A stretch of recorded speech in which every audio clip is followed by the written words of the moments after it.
pecador, y ahora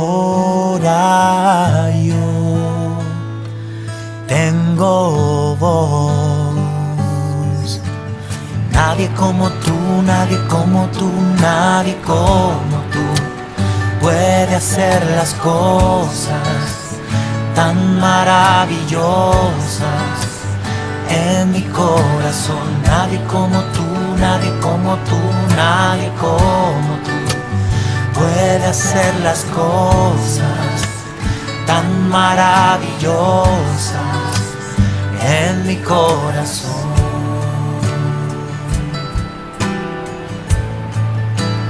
En mi corazón.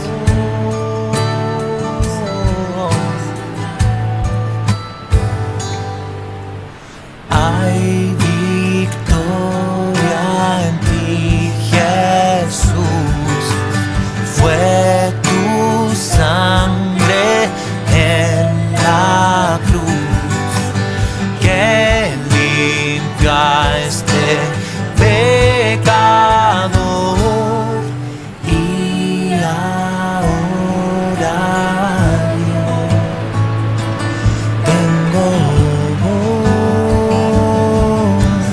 Nadie como tú, nadie como tú, nadie como tú puede hacer las cosas tan maravillosas en mi corazón. Nadie como tú, nadie como tú, nadie como tú puede hacer las cosas tan maravillosas en mi corazón.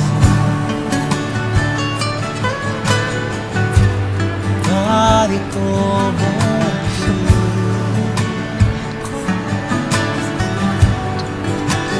En mi corazón,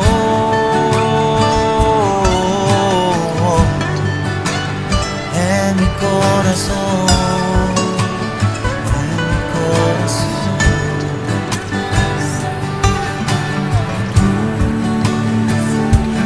Tú soy tu Señor, puedes hacer todas las cosas buenas y hermosas.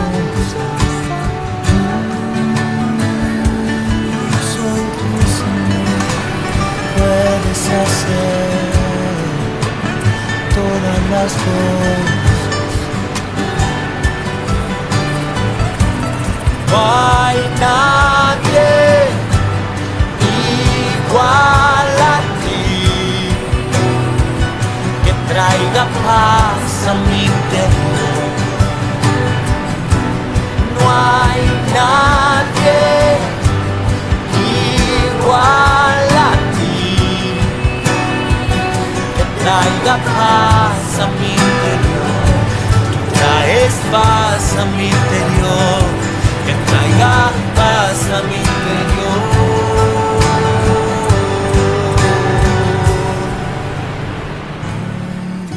Victoria en ti, Jesús. Fue tu sangre en la cruz que limpió a este pecador, y ahora yo tengo voz. Nadie como tú, nadie como tú, nadie como tú puede hacer las cosas tan maravillosas en mi corazón. Nadie como tú, nadie como tú, nadie como tú puede hacer las cosas tan maravillosas en mi corazón.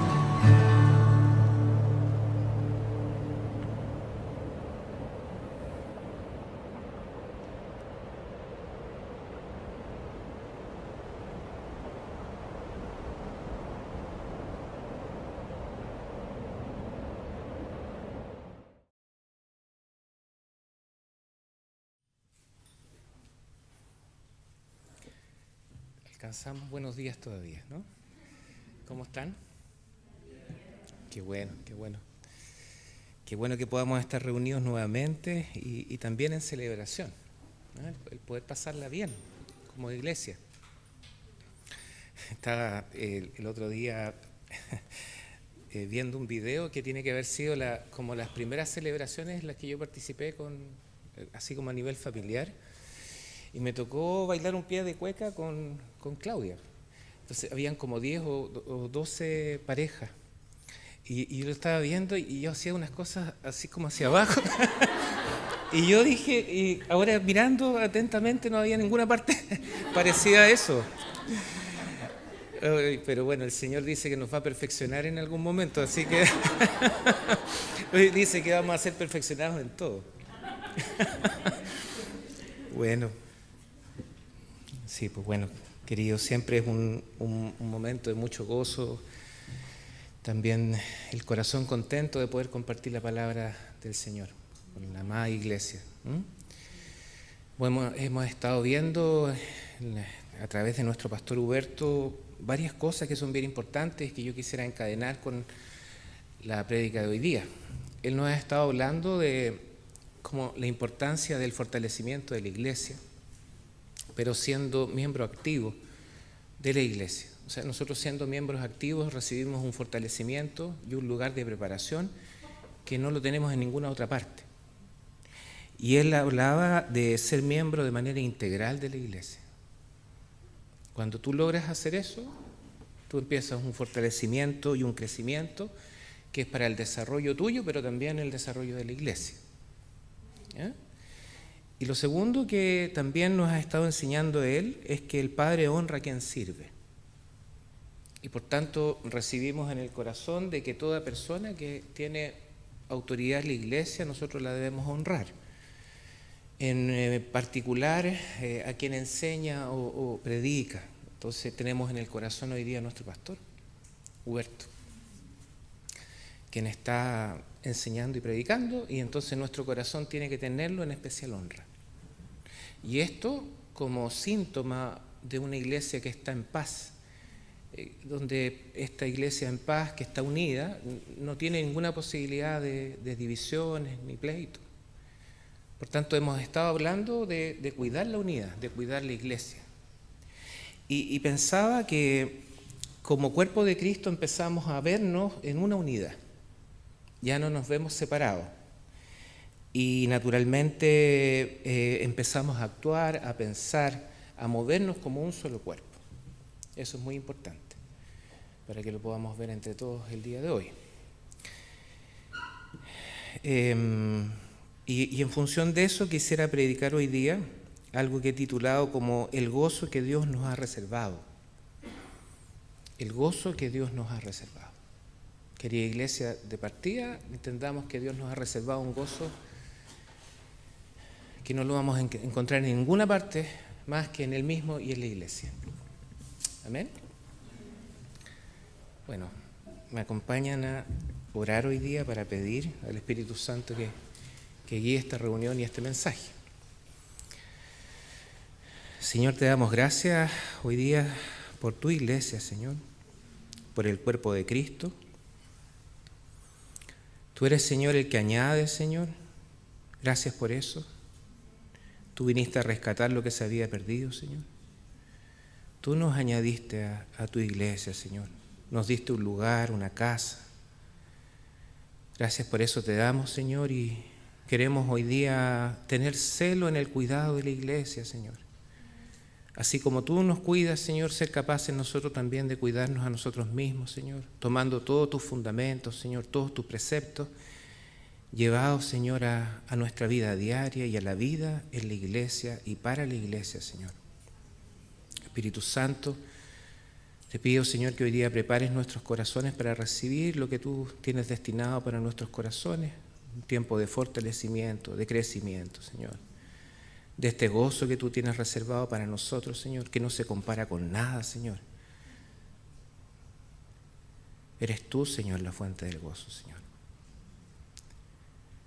Gracias, Padre, te damos, Señor, y entregamos este tiempo, Señor, tomado, Señor, de tu sabiduría, Señor. En tu nombre, Señor Jesucristo. Amén. Amén. El gozo que Dios nos ha reservado. Yo quisiera partir con una pequeña reflexión sobre lo que uno puede entender por el concepto de gozo. Si uno lo piensa de manera rápida, es como asociado al placer, o también muchas personas lo pueden asociar a no tener dificultades. Eso es como estar gozoso, o también pasarla bien, o estar bien, o la capacidad de disfrutar.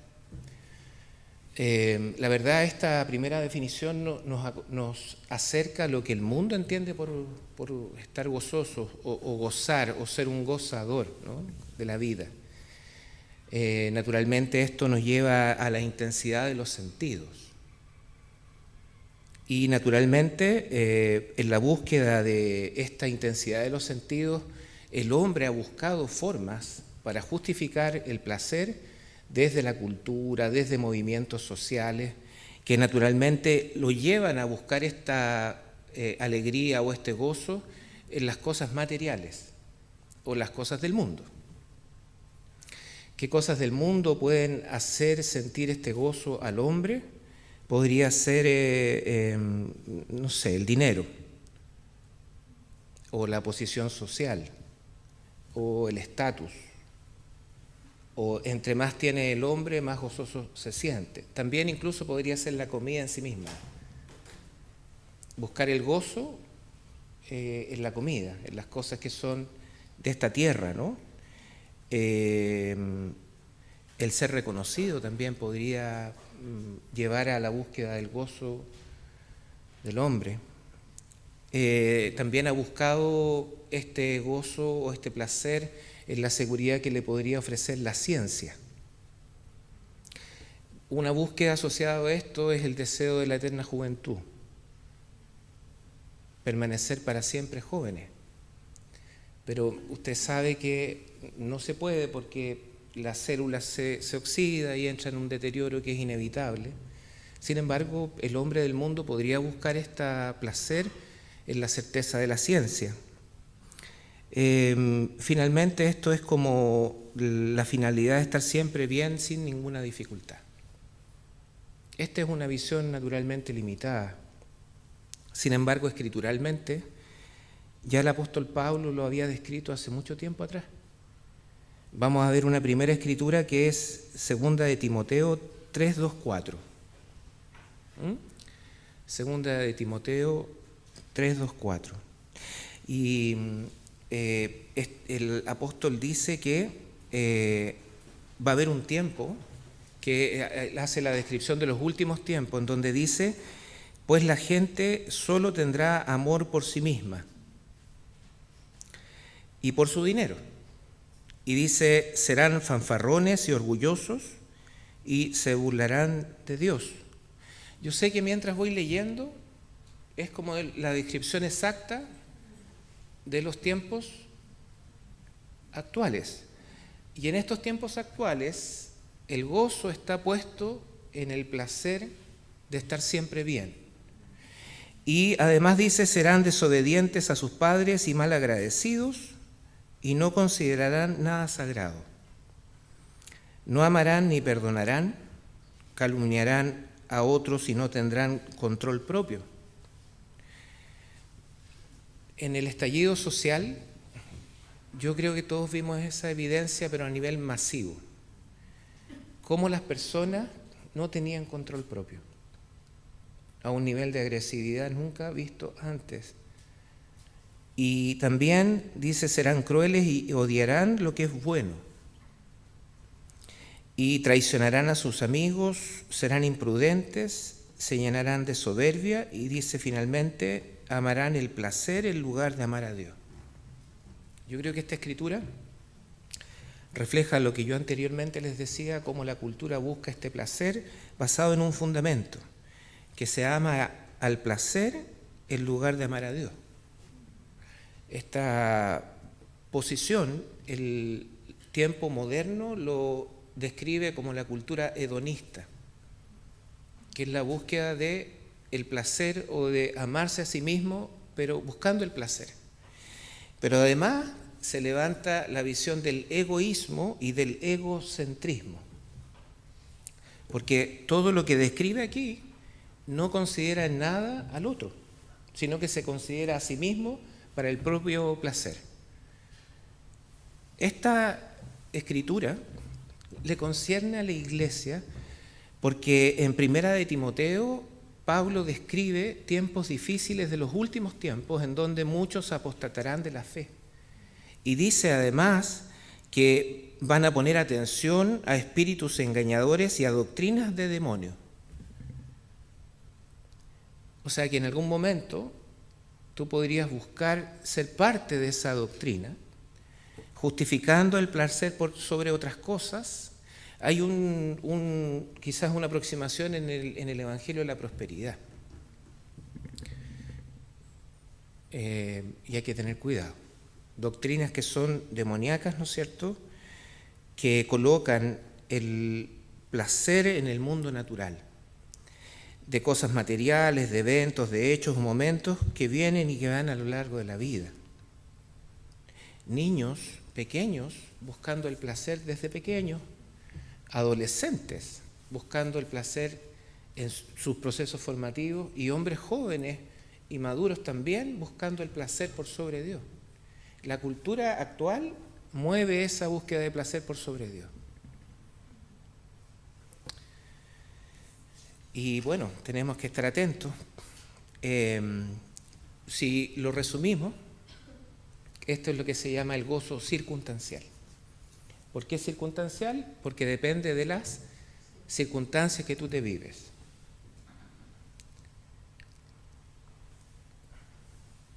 O sea, a mí me queda claro que un cristiano no puede depender de esto.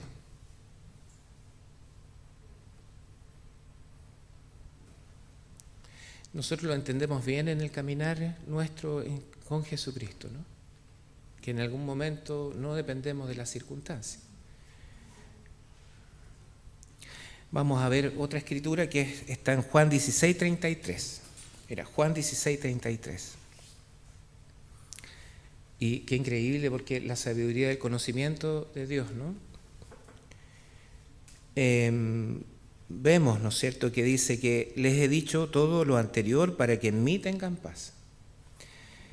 Aquí en el mundo tendrán muchas pruebas y tristezas, pero anímense. En el fondo dice, van a tener muchas pruebas y tristezas, pero no se dejen de gozar o de alegrarse. Anímense, porque dice, porque yo he vencido al mundo. El Señor Jesucristo venció al mundo. Y todo lo que nos ofrece en el mundo, en la escritura que yo les acabo de compartir de 2 de Timoteo 3:2-4, empieza a ser vencido.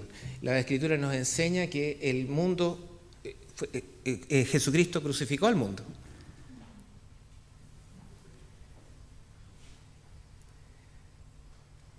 Entonces, ya empezamos nosotros en estos de ser vencedores al mundo, en que nosotros aprendemos a conocer el amor ágape, que coloca nuestra motivación nunca por sobre del otro, buscamos el bienestar del prójimo, tan distinto al mundo, y esa es una evidencia que Jesucristo venció al mundo, en la iglesia, para la iglesia.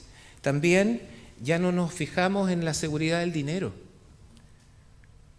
Yo sé que en el corazón todo eso, tenemos esa evidencia, porque nosotros buscamos no hacer tesoros en la tierra, sino que hacer tesoros en el cielo. Cristo venció al mundo y todos sus preceptos. Por eso yo puedo diezmar sin temor. Yo creo que es como el mundo acá y Cristo acá, como vencedor. No es que uno tenga un pie aquí, ¿no es cierto?, y el otro pie acá. No es así. Por eso el dinero ya no importa y tomamos con celo las cosas de Dios, a diferencia de quien se burlaba de Dios. El celo con la iglesia lo tomamos con ese temor de Dios. La iglesia es santa. Y no es que yo aquí en la iglesia sea santo y fuera de la iglesia deje de serlo. No es así. Cuando nosotros nos juntamos como hermanos de iglesia, fuera de la iglesia seguimos siendo santos. Por eso las conversaciones que tenemos fuera de la iglesia, a pesar de que nos juntemos afuera, están bajo el celo de Dios. Y además aprendemos a honrar a madre y padre. Cuando la Escritura dice que en el mundo se desobedientes a sus padres y mal agradecidos. Cristo venció al mundo de esa forma. Y además dice que odiarán lo que es bueno. Por eso hablamos hoy día que la cultura se mueve diciendo a lo bueno malo y a lo malo bueno. Pero en nuestro corazón nosotros distinguimos lo que es bueno y nos movemos por eso. Cristo venció al mundo y nos hace vencedores a nosotros. Por tanto dice que en esta circunstancia, dice lo dicho de lo anterior para que en mí tengan paz. ¿Dónde está la fuente de seguridad para nosotros? En Cristo. Y del gozo circunstancial que teníamos anteriormente, pasamos a tener un gozo relacional, que depende de la relación que nosotros establecemos con Jesucristo. Entre más fortaleces tú la relación con Cristo, tienes más acceso a este gozo relacional con el Señor, que no depende de las circunstancias. Dejamos de depender de las circunstancias en ese gozo que está puesto en Cristo. Y por tanto, ya no dependemos de las cosas que nos ocurren. Seguimos estando gozosos. ¿Usted ha tenido la experiencia alguna vez de estar pasando por una circunstancia difícil y tener el corazón lleno de gozo? Y tener una paz sobrenatural que viene como atributo de Dios para nuestras vidas. Ese es el gozo relacional. Ese es el gozo que depende de Cristo, que no está puesto en las circunstancias y se deriva de tener una estrecha relación con Dios. Entre más estrecha la relación que tú tengas con Jesucristo, el gozo no depende de las circunstancias. No vas a tener fluctuación independiente de lo que te ocurra. Y además se describe como un estado permanente. Y empezamos a tener un fruto que está derivado del gozo que viene del Espíritu Santo. Creo que es importante hacer esta distinción. El gozo circunstancial y el gozo que depende de la relación con Jesucristo.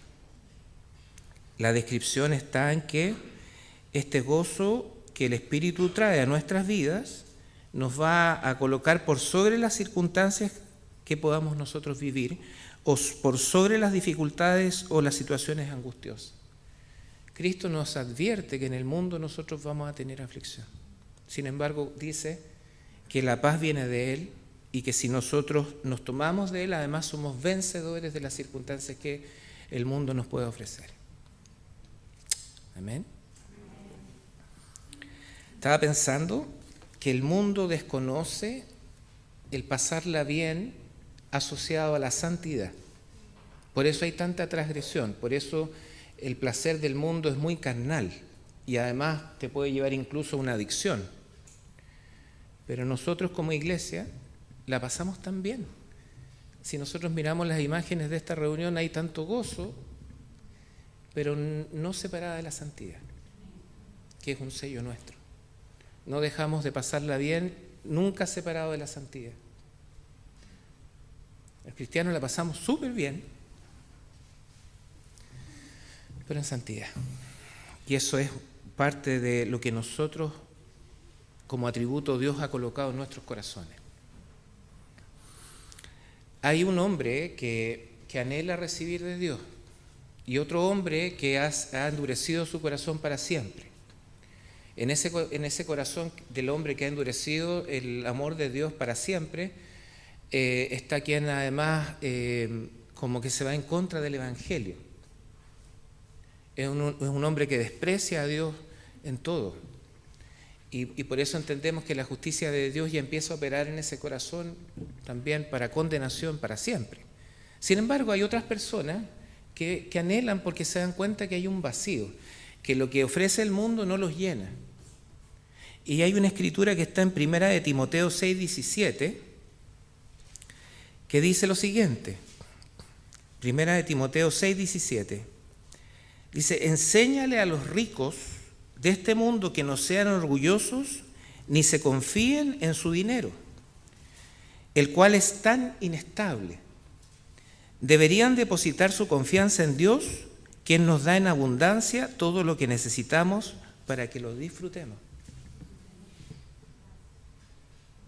Gracias, Señor.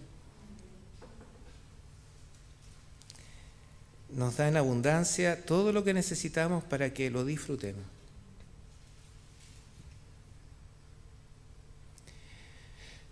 ¿Qué problema va a haber con el diezmo entonces? Y además esta escritura nos enseña algo que es verdad. ¿Cuántos hombres que han sido multimillonarios han terminado en la ruina absoluta, a veces no material, sino que espiritualmente? ¿Cuántas personas famosas que a lo mejor ganan cantidades de dinero que son así como increíbles y tienen una profunda soledad en el corazón?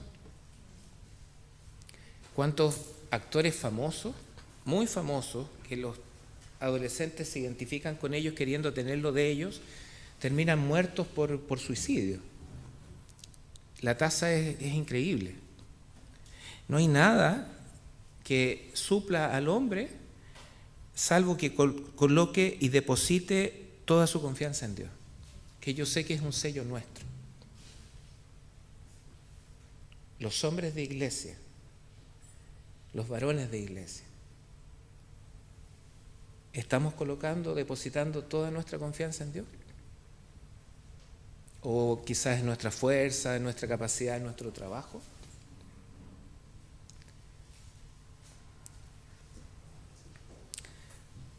El mundo no va a tener este gozo porque no tiene a Dios. Y en realidad produce mucha tristeza y mucha inseguridad y mucha angustia en el mundo. Sin embargo, nosotros nos encontramos con Cristo y empezamos a cambiar nuestra forma de pensar, y hay un antes y un después en nosotros. Vamos a revisar una escritura que está en Romanos 8, 17, 18.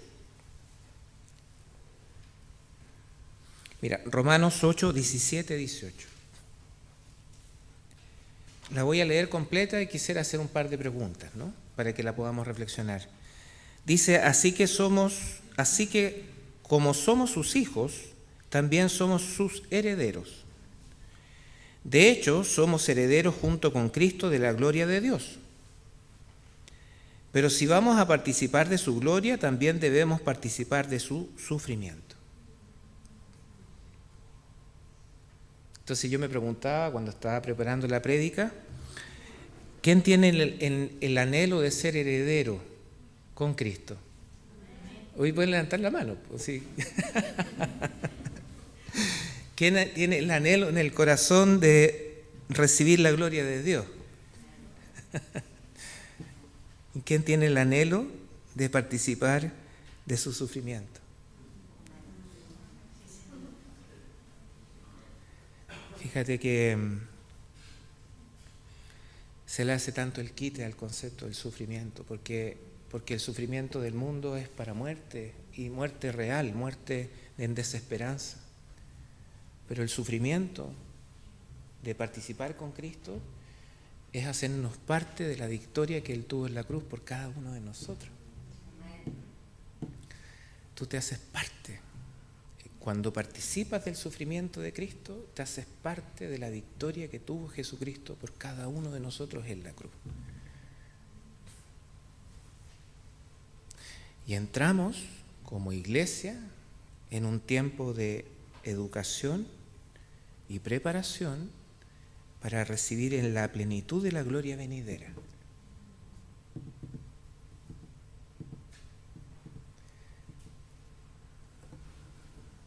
Qué hermoso pensar que estamos siendo educados y preparados para entrar en la plenitud de la gloria venidera, que ya hay parte de esa gloria en nosotros.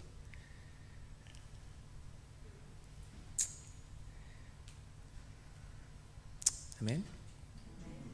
Mira, en Romanos 5:3-5,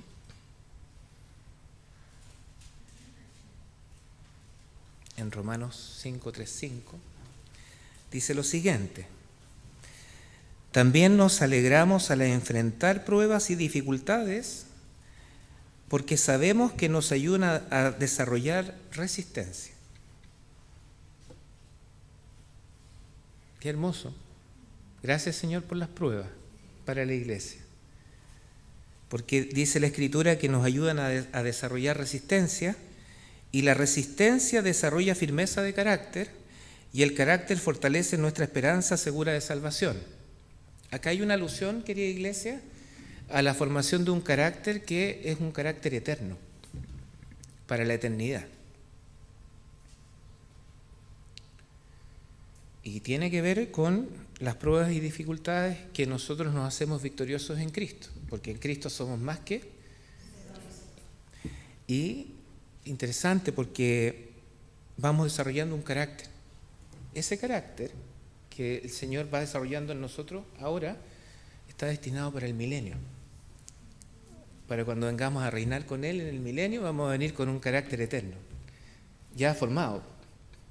Usted sabe que la Escritura dice que el fuego se refina, o sea, que el oro se refina en el fuego. Estamos siendo refinados en este tiempo para venir a reinar con Él en el milenio.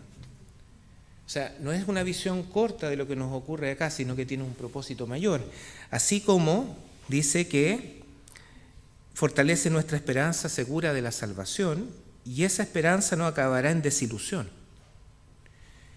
Pues sabemos con cuánta ternura nos ama Dios, porque nos ha dado el Espíritu Santo para llenar nuestro corazón con su amor.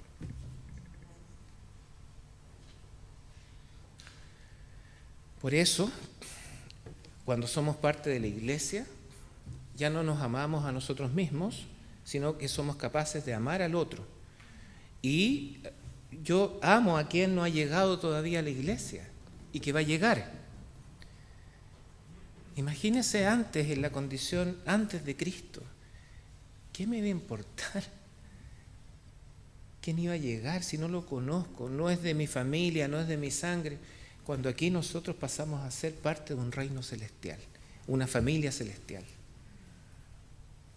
Hay una transformación en el trato, en las circunstancias, pero puestas con un propósito mayor. En 2 Corintios 1:3-5 habla algo precioso que quizás estas dos escrituras a continuación son un poquito testimoniales, porque en realidad me identifican mucho. Cuando habla que Dios ofrece consuelo a todos, dice lo siguiente: toda la alabanza sea para Dios, el Padre de nuestro Señor Jesucristo. Dios es nuestro Padre misericordioso y la fuente de todo consuelo. Él nos consuela en todas nuestras dificultades para que nosotros podamos consolar a otros. O sea que cuando nosotros somos formados en las dificultades y somos victoriosos en Cristo, podemos consolar a otro. Como que nos enseña como un consuelo en empatía. Nos enseña cómo somos consolados y ahí yo puedo consolar a otro. Lo que he recibido de Dios, lo quiero dar también en la forma como lo he recibido de Dios. ¿Cuántas veces recibí yo, querido, no te vi el domingo? O qué pasó, o necesitas algo y necesitas oración. Hoy día yo soy capaz de hacer eso mismo, de preguntar: oye, querido hermano, querida hermana, no la vi el domingo, ¿qué le pasó? ¿Necesita algo? Cuando nosotros somos consolados, aprendemos a consolar, y cuando otros pasan por dificultades podemos ofrecerle el mismo consuelo que Dios nos ha dado a nosotros. Pues cuanto más sufrimos por Cristo, tanto más Dios nos colmará de su consuelo por medio de Cristo.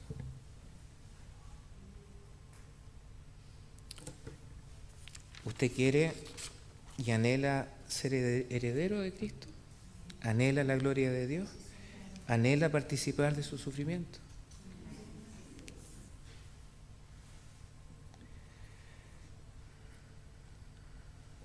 El apóstol Pablo lo hacía sonar como las dificultades como un verdadero privilegio. Yo quiero hacerlo sonar también en mi corazón como un verdadero privilegio, porque veo el propósito de una iglesia que está siendo formada en el amor de Dios. Cuando la iglesia supera dificultades en unidad, crece el amor y la fe también. Y el amor de unos para otros también.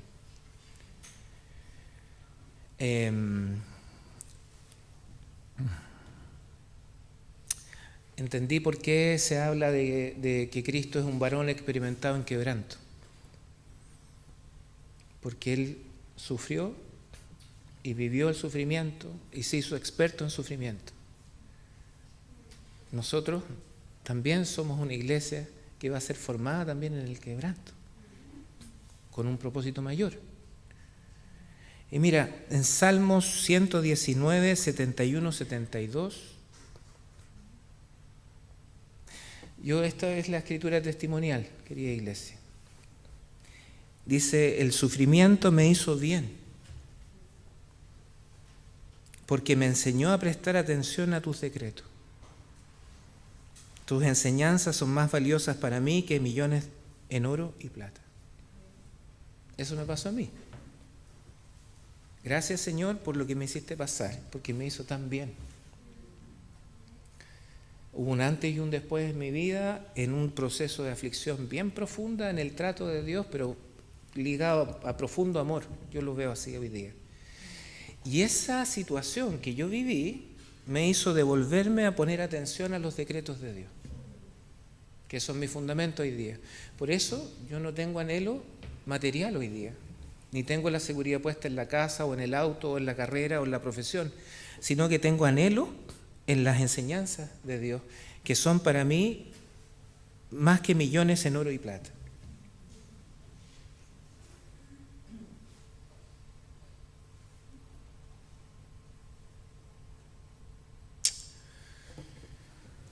En el comienzo de la creación, el hombre no tenía ningún tipo de necesidad, porque tenía una plenitud que se derivaba de la relación plena con Dios.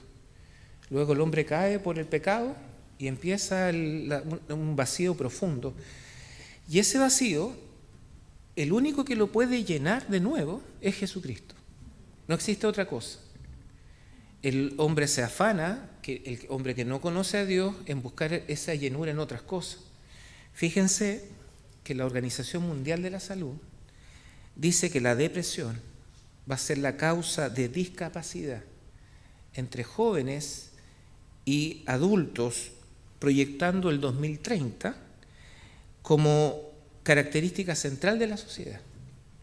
O sea, para el 2030, la discapacidad mayor que va a haber en la sociedad son las depresiones. Y imagínate, Jesucristo vino a rescatar lo que se había perdido y nos hacemos de una promesa eterna tan distinta a la proyección que hace la Organización Mundial de la Salud. Nuestra realidad es distinta. Y va a ser tan distinta, quiero que, para que pensemos en que nosotros ya no colocamos las dificultades en las circunstancias, o sea, no ponemos los ojos en las dificultades ni en las circunstancias.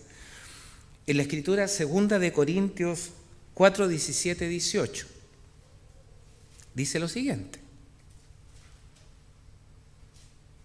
Es preciosa esta Escritura. Dice, pues nuestras dificultades actuales son pequeñas y no durarán mucho tiempo. Las dificultades que nosotros tenemos, dice que son pequeñas y que no van a durar mucho tiempo. Esa es verdad, una verdad de Dios. Y dice, sin embargo, nos producen una gloria que durará para siempre y que es de mucho más peso que las dificultades. Así que no miramos las dificultades que ahora vemos, en cambio fijamos nuestra vista en cosas que no pueden verse. Pues las cosas que ahora podemos ver pronto se habrán ido. Pero las cosas que no podemos ver van a permanecer para siempre.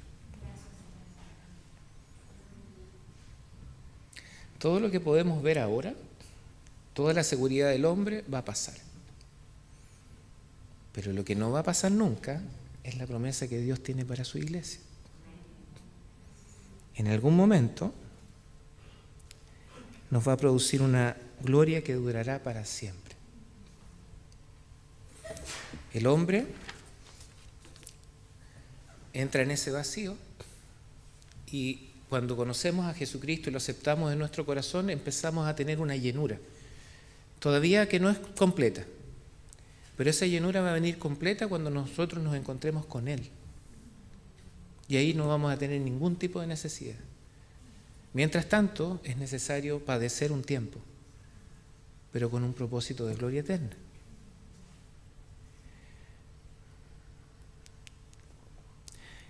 La Organización Mundial de la Salud dice entonces el 2030 vamos a estar llenos de depresión en el mundo. En Juan 16:22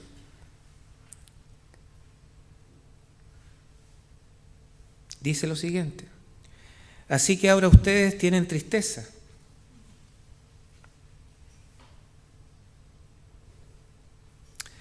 Dice, así que ahora ustedes tienen tristeza, pero volveré a verlos. Entonces se alegrarán y nadie podrá robarles esa alegría.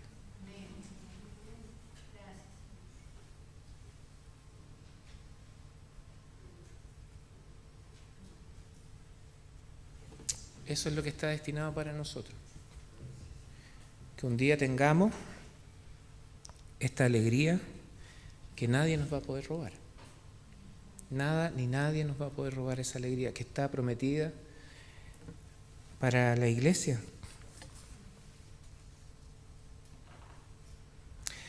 Nosotros vamos siendo transformados en la iglesia. Vamos teniendo el celo de Dios, vamos recibiendo la sabiduría de Dios. Y Dios ha dispuesto en su corazón que yo haya sido nombrado diácono de la iglesia. Y lo tomo con mucha seriedad, con mucho temblor, pero también con mucho gozo. Si yo les prometo algo, usted me creería. Porque, claro, como hombre de Dios he ido creciendo. Jesucristo es fiel y verdadero en esencia. ¿Cuánto más le creemos a Él de lo que nos ha prometido? ¿Usted cree y sabe o cree en el corazón que Jesucristo murió en la cruz por cada uno de nosotros? ¿Lo cree en el corazón? ¿Pero lo cree así fervientemente? ¿Cree usted que Jesucristo resucitó y que está a la diestra del Padre en este minuto? ¿Cree usted que Jesucristo nos va a venir a buscar? ¿Lo cree? No hay gozo que reemplace eso. Ninguna dificultad se compara con el gozo de saber que Jesucristo nos viene a buscar y que vamos a estar en plenitud, en presencia de Él en algún día. Eso es un tremendo motor para mí, el saber que eso me espera. ¿Qué importan las dificultades que yo me pueda vivir ahora? Gracias, Señor, por las dificultades, porque tienen un carácter formativo para nosotros. Por eso dice en Hebreos 10:23, mantengámonos firmes sin titubear en la esperanza que afirmamos, porque se puede confiar en que Dios cumplirá su promesa. Si hay algo en lo que nosotros podamos vivir confiadamente, es que Dios cumple sus promesas. Y Dios tiene una promesa para la iglesia. Para nadie más, para la iglesia.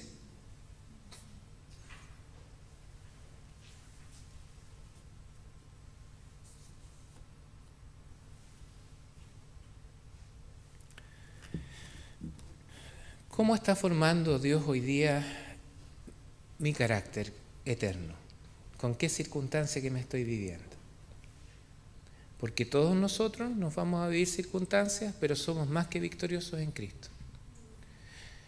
Por favor, trae a la memoria ahora, a lo menos una situación en que esté siendo formado por este carácter de Cristo eterno. Una. Porque si no tienes ninguna es una súper mala señal.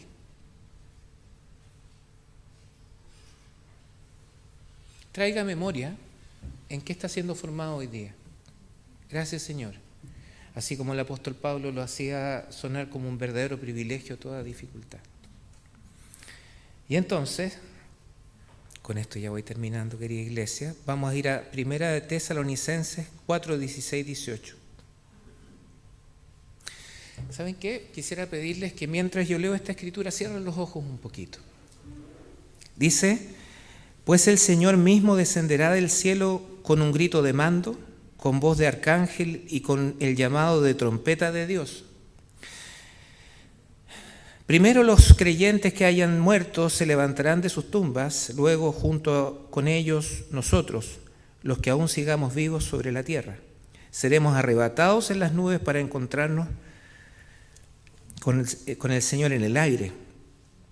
Entonces estaremos con el Señor para siempre. Así que anímense los unos a los otros con estas palabras.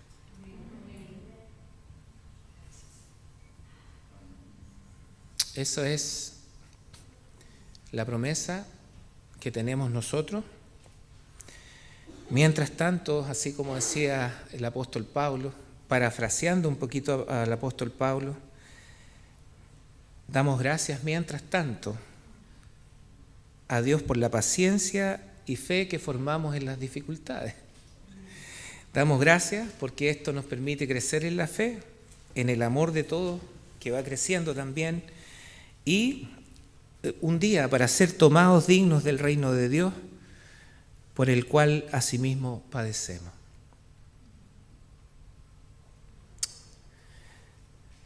Amén. Alabábamos y decíamos: el gozo perpetuo sobre las cabezas será, y la tristeza y el gemido huirá.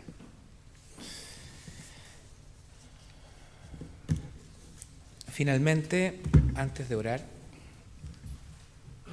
¿usted entiende entonces que nosotros somos santos en la iglesia?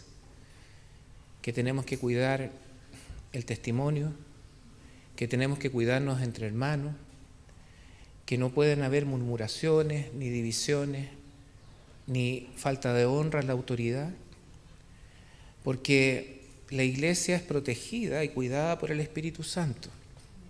Por tanto, si hay algo que se desvía, no es que la iglesia esté en riesgo, porque el poder del Espíritu Santo la cubre. Lo que se pone en riesgo es la santidad de cada uno y también la salvación. Por tanto, tenemos un llamado a funcionar como cuerpo y a ser celosos del amor por la iglesia. Si nosotros compartimos, cero problema, pero no se olvide de que siempre en santidad. Amén, querida iglesia. Amén. Terminemos orando, ¿sí?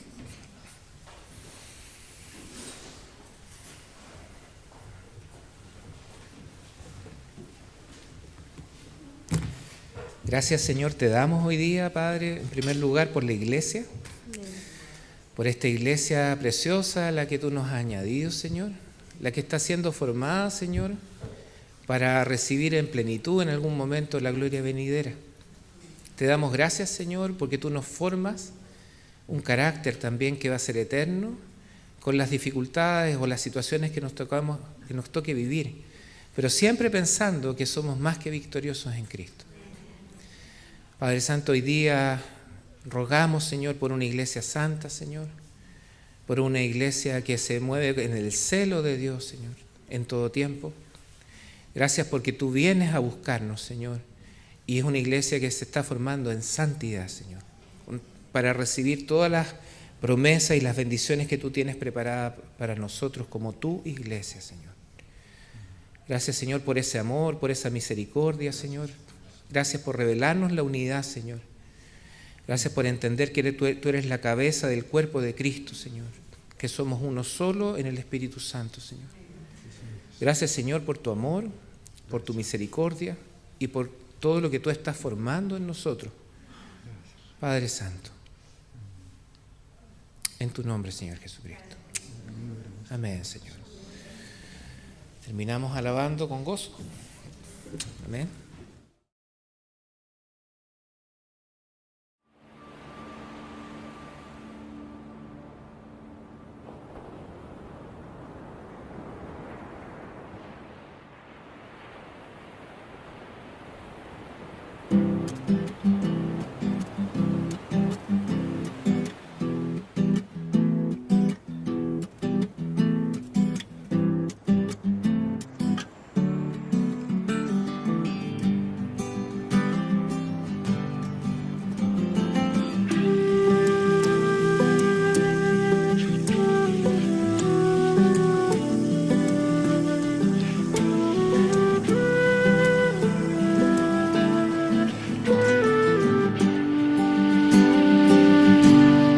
te alabaré por tus maravillas. Creaste los cielos, los mares, la tierra y el sol. Te alabaré por tu gran amor. Venciste en la cruz del Calvario por mi salvación.